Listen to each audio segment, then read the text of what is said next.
Dear students, आज से हम एक नया टॉपिक शुरू कर रहे हैं, हेटेरोसाइक्लिक कंपाउंड। जैसा कि नाम से ही पता है, ऐसे साइक्लिक कंपाउंड जिसमें एक या एक से अधिक हेटेरो एटम प्रेजेंट हो। Hetero atom means other than carbon atom. Carbon atom के अलावा जो दूसरे एटम्स हैं उन्हें हम हेटेरो एटम कहेंगे।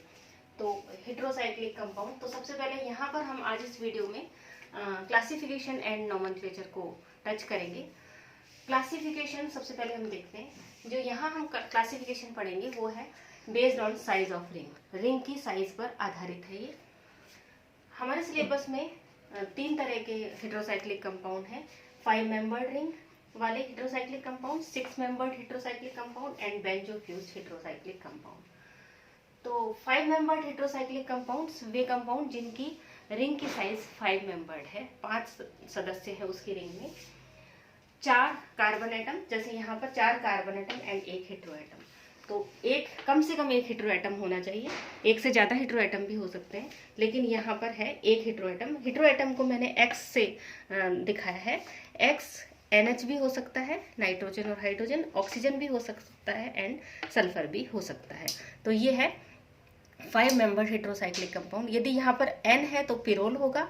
यदि X की जगह ऑक्सीजन है तो उसे हम फ्यूरेन कहेंगे, और X is equal two sulphur है तो इसे हम थायोफीन कहेंगे।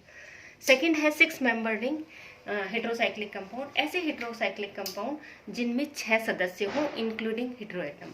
जैसे ये कंपाउंड है, इसमें 6 मेंबर है, 1 हेटेरो एटम है और 5 कार्बन एटम है। X की अगर हम X is equal to nitrogen रख दें तो इसे हम पिरिडीन कहेंगे। थर्ड है बेंजोफ्यूज्ड हेटेरोसाइक्लिक कंपाउंड। ऐसे हेटेरोसाइक्लिक कंपाउंड जिसमें एक बेंजीन रिंग फ्यूज है। फ्यूज मतलब ऐसे कंपाउंड, फ्यूज्ड कंपाउंड वो होते हैं ऐसे कंपाउंड जिनमें 2 रिंग के बीच में एक कार्बन कार्बन बॉन्ड कॉमन हो। यहाँ पर ये देखिए, ये जो कार्बन कार्बन बॉन्ड है ये दोनों रिंग के बीच में कॉमन है, इसीलिए इसे हम फ्यूज्ड कहते हैं। बेंजीन क्योंकि फ्यूज्ड है इसलिए इसे हम बेंजो फ्यूज्ड हेटेरोसाइक्लिक कंपाउंड कहते हैं। तो यहाँ पर देखिए 5 मेंबर्ड रिंग का जो पिरोल है वो बेंजीन से फ्यूज्ड है, तो ये बेंजो फ्यूज्ड है, इसे हम इंडोल कहते हैं। और यहाँ पर ये जो ये वाला कंपाउंड है इसको हम, ये है पिरिडीन और ये है बेंजीन, तो इसे हम, ये बेंजो फ्यूज्ड कंपाउंड है, इसे हम कॉमनली क्विनोलिन कहेंगे। ये तो था इसका क्लासिफिकेशन। जो नेक्स्ट टॉपिक है वो है नोमेनक्लेचर। इसको हम किस तरह से इसका नामकरण करते हैं, किस तरह से इसे हम नेमिंग देते हैं। जो नोमेनक्लेचर है वो 2 पार्ट में डिवाइडेड, 2 पार्ट से मिलकर के बना होता है। एक prefix and second suffix. Prefix और सफिक्स। अब प्रीफिक्स क्या है?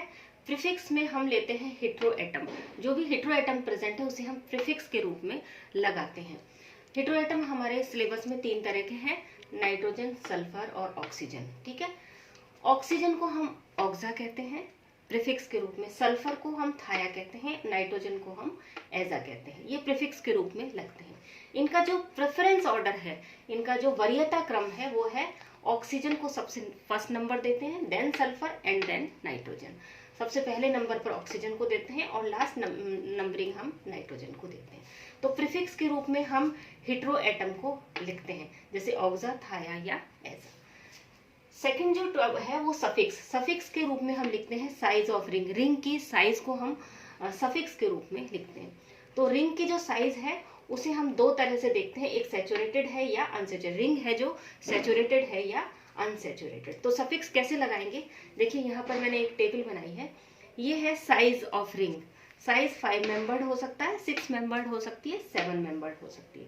2 तरह से होती है 5 मेंबर्ड भी, या तो अनसैचुरेटेड रिंग हो सकती है, यानी उसमें सारे double bond single bond conjugation में प्रेजेंट हो। अनसैचुरेटेड रिंग भी हो सकती है और सैचुरेटेड रिंग भी हो सकती है। यदि रिंग की साइज 5 मेंबर्ड है और वो रिंग अनसैचुरेटेड है यानी असंतृप्त है, तो उसे हम OLE ओल सफिक्स लगाएंगे, यानी अनुलग्न सफिक्स लगाएंगे OLE ओल।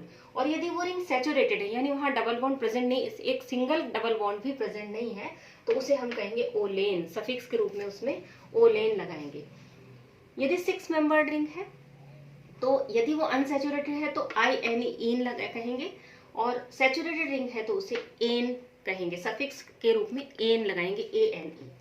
इसी तरह यदि 7 मेंबर्ड रिंग है, अनसैचुरेटेड सिस्टम है तो उसे हम इपिन कहेंगे, और यदि सैचुरेटेड सिस्टम है तो उसे हम इपेन कहेंगे। तो नाम कैसे बन गया? प्रीफिक्स प्लस सफिक्स, प्रीफिक्स लगा दिया हमने जो भी हेटेरोएटम प्रेजेंट है, और सफिक्स लगा दिया जो भी रिंग साइज है और सैचुरेटेड या अनसैचुरेटेड रिंग है, उस आधार पर प्रीफिक्स और सफिक्स लगा, दोनों के जुड़ने से उस कंपाउंड का नाम आ जाएगा। अब एक बात यहाँ पर ध्यान देने योग्य है कि यदि प्रीफिक्स, जैसे हमने देखा ऑक्सा, थाया और एजा, सभी प्रीफिक्स के जो लास्ट जो नाम है, लास्ट जो वर्ड है वो ए है, और जो सफिक्स में भी यदि suffix A E I O U यानी वोवल से स्टार्ट होता है, तो दोनों तरफ यदि इधर भी वोवल आ गया और प्रीफिक्स के एंड में भी वोवल आ गया और सफिक्स के शुरुआत में भी वोवल आ गया, तो एक जो प्रीफिक्स का ए को हम हटा देते हैं। अब जब आप नाम देखते हैं किस तरह से नाम आएगा तो आप क्लियर होगा यहाँ पर। फॉर एग्जाम्पल ये कंपाउंड हमने लिया है, तो इसमें हेटेरोएटम, सबसे पहले हम उस कंपाउंड में हेटेरोएटम देखते हैं। हेटेरोएटम यहाँ नाइट्रोजन है, नाइट्रोजन को हम एजा कहेंगे, तो एजा लिखेंगे प्रीफिक्स में, पहले हम पूर्व लग्न में एजा लिखेंगे। फिर हम देखते हैं कि रिंग कौन से साइज की है, तो रिंग है 5 मेंबर्ड। रिंग सैचुरेटेड है या अनसैचुरेटेड, तो देखिए ये रिंग में डबल बॉन्ड प्रेजेंट है, तो अनसैचुरेटेड रिंग है। तो 5 मेंबर्ड रिंग, अनसैचुरेशन प्रेजेंट, तो उसको हम लिख देंगे ओल। तो एजा प्लस ओल, प्रीफिक्स प्लस सफिक्स, एजा प्लस ओल। तो अब इधर ओ से स्टार्ट है सफिक्स तो, और प्रीफिक्स ए से एंड है, तो ए को हम डिसमिस कर देते हैं। तो अब इसका नाम आ गया एजोल, AZOL, एजोल। ठीक है, इसी तरह इसका नाम देखते हैं। सल्फर है, यहाँ पर हेटेरोएटम प्रेजेंट सल्फर है, सल्फर को हम कहेंगे थाया। 5 मेंबर्ड रिंग, अनसैचुरेटेड सिस्टम, ओल, तो इसको हम कहेंगे, एक ड्रॉप हो जाएगा, थायोल।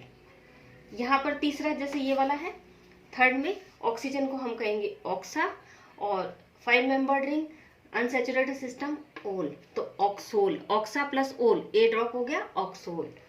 ये है next example, 6 membered ring and nitrogen containing compound. Nitrogen heteroatom present है, नाइट्रोजन को हम एजा कहते हैं। 6 मेंबर्ड रिंग, ये 6 मेंबर्ड रिंग, अनसैचुरेटेड सिस्टम, इन, एजा प्लस इन, ए ड्रॉप हो गया, एजीन, तो इसका नाम हो गया एजीन। ये एक एग्जांपल है। इसमें हम दो तरह के हेटेरोएटम देखते हैं। अब सबसे पहले मैंने यहाँ दिखाया आपको प्रेफरेंस ऑर्डर जो है, ऑक्सीजन का सबसे पहले प्रेफर करते हैं, फिर सल्फर, फिर नाइट्रोजन। नंबरिंग देते वक्त जब भी हम किसी हेटेरोसाइक्लिक कंपाउंड की नंबरिंग देते हैं तो हमेशा नंबरिंग हेटेरोएटम से शुरू करते हैं। जैसे यहाँ पर यदि हम नंबरिंग देंगे तो हेटेरोएटम को हम 1 नंबर देंगे एंड देन स्टार्ट करेंगे। यहाँ पर भी हमें दो तरह के हेटेरोएटम है, तो प्रेफरेंस किसको मिलेगी, ऑक्सीजन को। ऑक्सीजन को हम प्रेफरेंस देंगे, तो ऑक्सीजन को हम नंबर 1 देंगे। फिर जो नेक्स्ट हेटेरोएटम है उसको कम से कम नंबर मिले, इस तरह से हम चलेंगे। तो हम इस तरफ से चलते हैं, 1 2 3 नंबर मिलता है। यदि हम इधर से चलते हैं तो 1 2 3 4 मिलता है, तो हम इधर से चलेंगे 1 2 3। तो सबसे पहले 1 का लिखेंगे ऑक्सा, फिर लिखेंगे नाइट्रोजन के लिए एजा, ऑक्सा प्लस एजा plus 5 membered ring and unsaturated system, ओल। अब फिर आप ड्रॉप करते जाएंगे, ये ए स्टार्टिंग और इसमें दोनों में ए है स्टार्टिंग और इसका, तो ये ए ड्रॉप हो जाएगा एंड ये ड्रॉप हो जाएगा, ये हो जाएगा ऑक्सा 1 3 ऑक्सा एजोल। ये था classification and nomenclature of heterocyclic compound. Next video में हम पढ़ेंगे इसकी reactivity and structure of heterocyclic compound. Thank you.